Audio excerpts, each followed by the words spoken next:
Greetings and welcome back to Room 303 in our chats with Emily, as we are calling our readings through the poetry of Emily Dickinson. We are in the Johnson edition. We turn now to poem 363, I Went to Thank Her. Now, this is one of three tribute poems, and we've already spoken a little bit about this when we studied poem 312 to the great Elizabeth Barrett Browning. You'll maybe remember this poem, 312.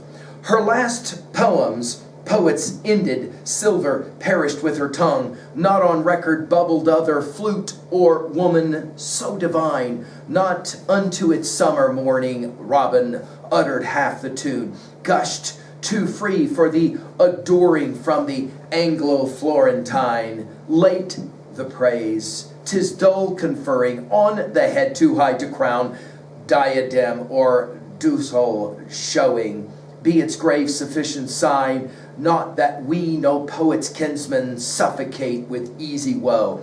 What and if ourself a bridegroom put her down in Italy? And of course, Italy is where, in Florence, where Browning is in fact buried today. We'll have more to say about that. Now, 593 is the other poem that is a tribute poem to Elizabeth Barrett Browning, and we'll end our discussion here with that one. Now, our assumptions are that you've been following our stuff at LearnStrong.net, down that left-hand side, Chats with Emily, our playlist. Guys, I'm really hopeful that you've already worked through a set of introductory comments where we made comment about the importance of Browning in Emily's life, as well as the preceding 362 poems. I'm hopeful that you have read all of those to put this poem in some kind of context. We just finished with 362. It struck me every day. Now, as we said, Browning dies in Florence the 30th of June, 1861. This poem written in 62. The poem imagines that Emily is a traveler, and much like Keats, Chapman's Homer comes to mind, much have I traveled in the realms of gold. And of course, Keats never traveled anywhere other than to where, well, yes, Italy and of course Rome, and that is all. Emily never traveled outside of the United States, and yet she will imagine herself traveling to Florence to think Browning, right, and to say to her, I find you amazing. But here, of course, we'll find her ceased, passed. She, of course, Browning, buried in her grave in English Cemetery in Florence. Now, some believe that Emily's conversion, if we can call it that, to poetry is in large measure due to Browning and the inspiration of Browning. And in that regards, we'll read this poem as a very special poem. I went to thank her, but she slept, her bed a funneled stone, with nosegays at the head and foot that travelers had thrown. Who went to thank her, but she slept? 'Twas short to cross the sea, to look upon her like alive, but turning back, 'twas slow. Now, of course, the very end of this poem is somber. In other words, I went to Italy to say thank you to Elizabeth Barrett Browning for, giving us the amazing poetry that she's given. We've given lectures on a number of her poems at LearnStrong.net. Or maybe to let her know, you are the reason that I am wanting so desperately to be a poet that, you know, of course, we accord Emily that great status today. It is ironic that today way more people know about Emily Dickinson than they do about Elizabeth Barrett Browning. Far more people know about Browning's famous husband, and of course, we've given him tribute as well, no question, Robert. Notice, I went to thank her. Notice she doesn't say Browning, and it's fascinating why she wouldn't say Browning, just capitalized H, but she slept. We're going to get this twice, she slept. This is Emily's referencing the Mark 5, 21-43 passage where Jairus, a famous guy within his community, has lost a daughter to death. And Jesus Christ will simply say about that daughter, she isn't dead, she is asleep, and then of course raises her from the dead in a famous story. There almost seems to be suggestion. The word funneled is a fascinating word to talk about the tombstone, right?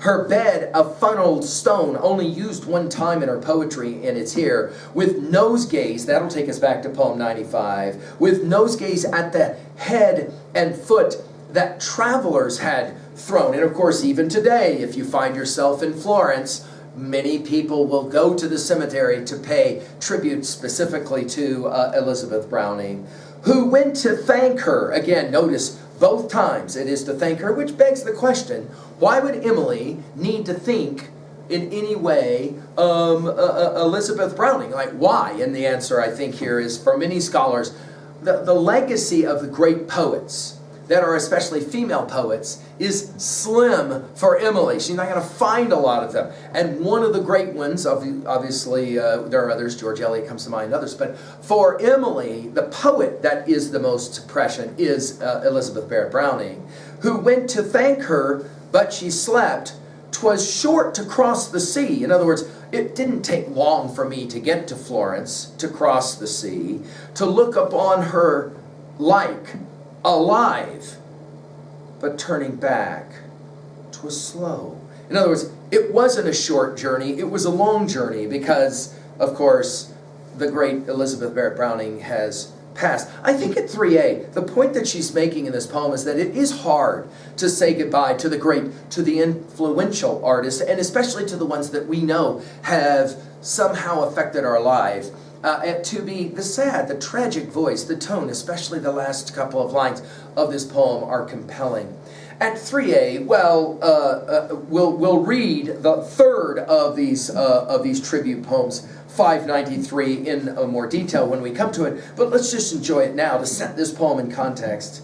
I think I was enchanted when first a somber girl I read, that foreign lady.